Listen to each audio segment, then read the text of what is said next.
नमस्कार दोस्तों, आज की वीडियो में हम लोग देखने वाले हैं कि आलस आखिरकार कैसे पैदा होता है, इसे कैसे खत्म किया जा सकता है और मनुष्य इसे कैसे बच सकता है। एक बार की बात है, चीन में एक व्यक्ति आलस को लेकर काफ़ी परेशान था। वो एक बार महात्मा बुद्ध से भेंट किया और बोला, हे महात्मा बुद्ध, मैं अपने ज़िंदगी में आलस को लेकर काफ़ी परेशान हूँ। जब भी मैं कोई काम करता हूँ तो उसे कल पर परसों पर टाल देता हूँ, जिससे आने वाले दिन मेरे और ख़राब होते जा रहे हैं और ये आलस है जो मेरे ज़िंदगी में बोझ बनते जा रहे हैं। महात्मा बुद्ध मुस्कुराते हुए बोले, तुम्हारे आलस का कोई साक्षात प्रमाण है? वो व्यक्ति बोला, मेरे आलस का साक्षात प्रमाण यही है कि मैं रोज़ प्रण निश्चय करता हूँ कि कल सुबह उठूँगा 5 बजे, और जब सुबह 5 बजता है तो मेरे मन से एक आवाज़ आती है कि आज रहने दे, कल हम 5 बजे सुबह उठेंगे। और रोज़ का मेरा यही दिनचर्या है। जब भी 5 बजे उठने का कोशिश करता हूँ, मैं उस दिन ज़रूर लेट से उठता हूँ और कहीं जाने का भी प्लान बनाता हूँ कि इस दिन यहाँ पर जाना है और इस काम को करना है। उस दिन भी मेरा प्लान फेल हो जाता है। यह बात सुनकर महात्मा बुद्ध मुस्कुराते हुए बोले, तब तो तुम्हारा प्लान सही है। यानी तुम जब कोशिश करते हो कि तुम्हें 5 बजे उठना है, उस दिन तुम उठ नहीं पाते हो। यानी तुम्हारा प्लान जो रहता है वो फेल हो जाता है और तुम उसे आलस समझ लेते हो, यानी तुम उसे आलस कहते हो। ये तुम्हारा कहना सही है। इसके बाद वो आदमी बोला, हे महात्मा बुद्ध, इससे बचने का कुछ उपाय बताइए। महात्मा बुद्ध मुस्कुराते हुए बोले कि अगर तुम सुबह 4 बजे उठना चाहते हो तो तुम्हें शाम को नियमित समय से सोना होगा, तभी तुम सुबह 4 बजे उठ सकते हो। अगर तुम रात्रि को देर रात तक जगोगे तो सुबह में कैसे उठोगे? यही लोगों के लिए ज़िंदगी का सबसे बड़ा सबक है। यानी अगर तुम नियमित समय से नहीं सोते हो तो तुम सुबह में जल्दी नहीं उठ पाओगे। यही कारण है कि दुनिया के 80% लोग यानी सुबह में नहीं उठ पाते हैं, और जो भी सक्सेसफुल लोग होते हैं वो सुबह में उठते हैं। इसलिए जब भी तुम शाम को सोने जाओ, उसका एक नियत समय फिक्स कर लोगे। इससे क्या होगा कि तुम सुबह जल्दी उठ पाओगे और तुम्हें आलस नहीं आएगी। और दूसरा कारण बुद्ध बताते हुए कहते हैं कि आलस का दूसरा मेन कारण है खान पान। अगर मान लो कि तुम्हारा खान पान सही नहीं है तो खान पान का भी असर आलस से बहुत लगाव है। यानी मान लो कि तुम खान पान में शुद्ध शाकाहारी, हरा सब्जी, हरा फल खाते हो तो ये जल्दी पचता है, जिससे तुम्हें सुबह उठने में कोई कठिनाई नहीं होगी। अगर तुम फास्ट फूड खाते हो जो कि ऑयली होता है, जो कि सही समय पर नहीं पचता है, इससे तुम्हें सुबह उठने में काफ़ी कठिनाई होगी। ये भी तुम्हारे जीवन में काफ़ी बड़ा आलस से पैदा करता है। इसलिए तुम अपने खान पान पर भी ध्यान दो। इसके बाद बुद्ध ने कहा, तीसरा मनुष्य का सबसे बड़ा आलस्य का कारण है यानी उसके दिमाग का क्लियरिटी ना होना।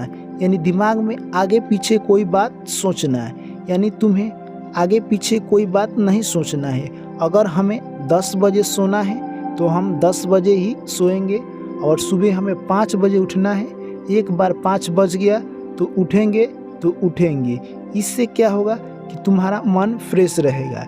इसलिए तीसरा सबसे मुख्य कारण। इसके बाद गौतम बुद्ध बोले, मनुष्य का चौथा कारण है यानी रहन सहन। अगर आप जिस समाज में और रहते हैं वहाँ का परिवेश में उसी प्रकार आप ढल जाते हैं। अगर आपके परिवेश में लोग रात्रि को जल्दी सोते हैं तो आपको भी सोना होगा, और सुबह जल्दी उठते हैं तो आपको भी उठना होगा।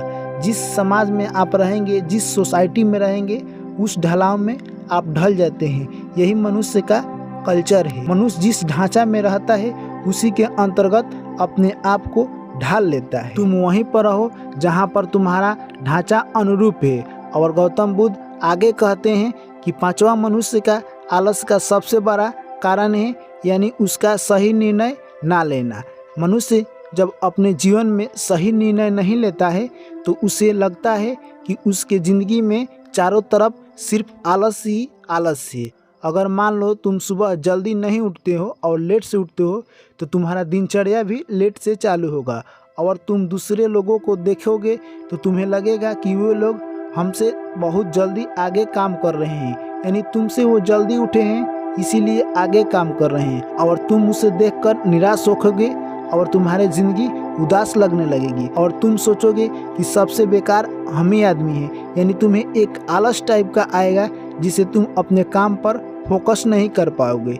इसीलिए कहते हैं कि यानी पांचवा सबसे मेन कारण है यानी सही निर्णय लेना। और गौतम बुद्ध आगे बोलते हैं छठा मनुष्य का सबसे बड़ा कारण है कि तुम जहाँ पर रहते हो उस परिवेश में ढल जाते हो। अगर तुम जिस परिवेश में रहते हो उसी परिवेश में मनुष्य अपने आप को ढाल लेता है। इसलिए तुम वैसा बनने का कोशिश मत करो, नहीं तो तुम्हारे चारों तरफ आलस ही आलस नजर आएंगे। जैसे कि एक शेर के बच्चा को बकरी के बच्चा के समूह में रख दिया जाए तो शेर का बच्चा भी बकरी जैसा बिहेव करने लगता है, उसके जैसा उठने बैठने घूमने खाने लगता है, क्योंकि उसे पता ही नहीं होता है कि ये वास्तविक में वो शेर है या बकरी का बच्चा। इसीलिए मनुष्य, अगर तुम जिस माहौल में रहते हो ये तो लाजमी है जहाँ मनुष्य का अस्थायित्व है वहीं पर आना होगा, पर तुम्हें क्या करना है ये तुम्हें डिसीजन लेना होगा, नहीं तो तुम्हारे ज़िंदगी में आलस ही आलस बने रहेंगे। इसके आगे गौतम बुद्ध बोलते हैं आलस का सबसे छठा बड़ा कारण है यानी मनुष्य को सही समय पर सही काम नहीं करना। यानी मनुष्य का सबसे बड़ा आलस तो यही है। अगर मान लो सुबह में उठकर मनुष्य को एक्सरसाइज करना चाहिए, पर अगर तुम सुबह में उठकर एक्सरसाइज नहीं करते हो तो ये मनुष्य के लिए सबसे बड़ा खतरा है। अगर तुम सुबह में उठकर खाना खाने लगते हो तो ये तुम्हारे लिए कतई लाभदायक नहीं है। जो काम जिस समय पर करना चाहिए उसी समय पर उस काम को करते हो तो तुम्हारे ज़िंदगी से ये आलस दूर जाता हुआ नज़र आएगा। यानी एग्जाम्पल के तौर पर मान लीजिए कि सुबह में हमें उठकर एक्सरसाइज करना चाहिए और दौड़ना चाहिए जिससे हमारा स्वास्थ्य सही रहेगा। अगर सुबह में हम ये काम नहीं करते हैं तो हम अपने स्वास्थ्य की उम्मीद नहीं करेंगे कि हमारा स्वास्थ्य सबसे बेहतर हो। इसलिए हमें अपनी ज़िंदगी में जो भी काम सही समय है उसका सही समय पर इस्तेमाल करना चाहिए, उस काम को सही समय पर करना चाहिए। जैसे कि सुबह बच्चे को पढ़ना चाहिए, उठकर तो पढ़ना चाहिए। जो काम जब हो उसे उसी वक्त कर निपटा लेना चाहिए। इससे क्या होता है हमारे ज़िंदगी में आलस काफ़ी दूर दूर तक नज़र नहीं आता है और हमें लगता है कि हमने जो आज सोचा था उस काम को हमने पूरा किया। इससे एक मनोवैज्ञानिक दबाव हमारे दिमाग से ख़त्म होता है और हमें लगता है कि हमने अपने पूरा काम किया है, इसलिए तुम्हारे पास से जो भी आलस है वो दूर जाता हुआ नज़र आएगा। इसके साथ ही महात्मा बुद्ध आगे कहते हैं कि मनुष्य का आलस का सबसे बड़ा सातवां कारण है उसके विचार पर कंट्रोल ना होना। मनुष्य एक ऐसा प्राणी है जो कि तुच्छ प्राणी है, वो कभी इधर कभी उधर सोचता रहता है। अगर मनुष्य के अपने मन पर बस ना हो वो सबसे बड़ा उसका आलस्य का कारण बनता है। एग्जाम्पल के तौर पर तुम बाज़ार जाते हो और तुम बाज़ार गए हो, तुम्हें कुछ सामान लेना है जिसके लिए तुम घर से फिक्स पैसा लेकर गए हो और तुम्हारा मन अपने बस में नहीं है, तुम सामान नहीं लिए और पैसा का छोला चाट खाकर घर चले आए। इससे क्या होगा कि तुम्हारे ऊपर और आलस्य बढ़ता जाएगा। जैसे कि अगर तुम जिस काम के लिए गए हो वो काम नहीं किए और तुम दूसरा काम कर कर घर चले आए, इससे तुम्हारे ज़िंदगी में और परेशानियां बढ़ेगी और आलस्य आएगा, जिससे तुम्हें लगेगा कि ज़िंदगी बहुत बेकार है। यानी हमारे ज़िंदगी में बहुत चारों तरफ आलस ही आलस है। इसलिए यानी अपने मन को बस में रखना आलस से दूर होने का सबसे मुख्य कारण है। यह बात कहकर महात्मा बुद्ध वहाँ से चल दिए। तो दोस्तों मैं आशा करता हूँ कि ये कहानी आप लोग को समझ में आई होगी मेरे दोस्त।